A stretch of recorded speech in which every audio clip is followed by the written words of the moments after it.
Doing good things doesn't save you. Let's take a look what Westhoff says. How do you define Jesus being against moralism? Like, what do you mean by that exactly? Jesus looks at the religiosity of his day with these other groups of Jews during his day. So we talked about the Essenes, who actually aren't mentioned in the Bible, but there are other groups like the Pharisees, who are like lay scholars, and the Sadducees, who are professional priest scholars.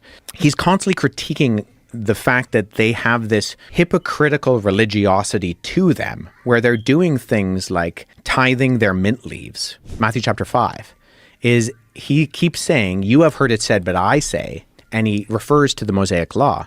And it looks like he's critiquing the Mosaic Law, but he's not actually. He's getting back to the intention of the law. So when he says, "You have heard it said, do not commit murder, but I say to you, anybody who harbors a hate for their brother in their heart has already committed murder." And what he's getting to is like, what's the intention? What's the meaning of the law that God gives to you?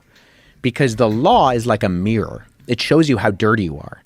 But his critique is, he's like, you guys are trying to clean yourself with a mirror. The law is not what cleans you. The law is what reveals that you're dirty. If Jesus is a moral example, it actually misses what I think Jesus actually said about what his purpose was, in that you can't do enough to actually live up to the standard that God holds you to. And so if you keep striving, you're actually going to wear yourself out and be exhausted. Very well said.